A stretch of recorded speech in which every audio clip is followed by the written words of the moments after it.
fascismo surgido na Europa na primeira metade do século XX assombrou o mundo. Uma ideologia que reunia um amplo projeto de poder e dominação social com a extrema violência como método de controle político. O fascismo considerava a ação violenta na política uma necessidade.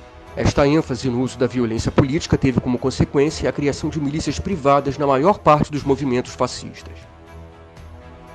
Na Itália, surgem, em conjunto com Benito Mussolini, as primeiras milícias paramilitares conhecidas como Camisas Negras. Os Camisas Negras atacavam sindicatos, jornais e movimentos políticos, espancavam grevistas, intelectuais críticos ao fascismo, membros das ligas camponesas e de qualquer outro grupo que se manifestasse de forma contrária ao ideal fascista.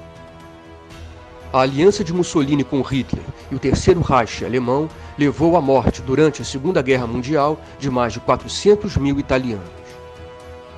Na Alemanha, em 1932, chegou ao poder o Terceiro Reich, forma como ficou conhecido o período nazista em que Hitler, o Führer, líder, esteve à frente do Estado alemão.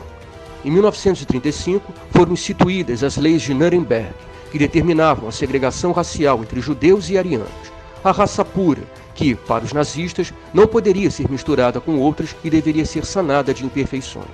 A partir de então, o caráter racista do regime só se intensificou, levando à perseguição e eliminação de judeus, ciganos, homossexuais e deficientes físicos e mentais.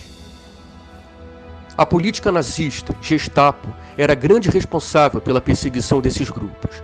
Posteriormente, além da perseguição, a política nazista incluía o encarceramento, os campos de concentração e a chamada solução final, ou seja, a eliminação em massa dessas populações através das câmaras de gás, culminando no Holocausto.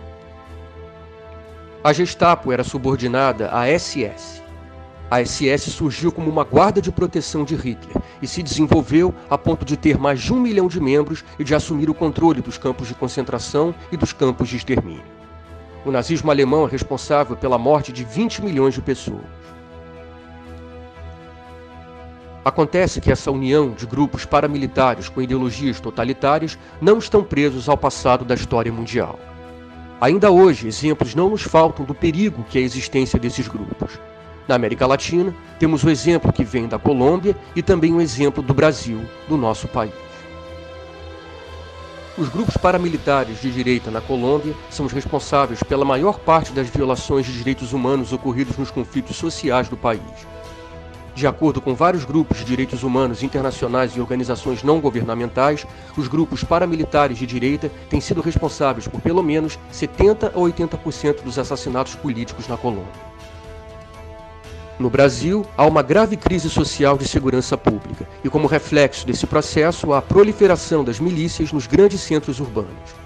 As milícias, assim como os grupos paramilitares, fascistas e nazistas, agem pela dominação do território de maneira violenta e criminosa e se associam aos representantes da extrema-direita nacional, consolidando assim um projeto de poder que ameaça a jovem democracia brasileira.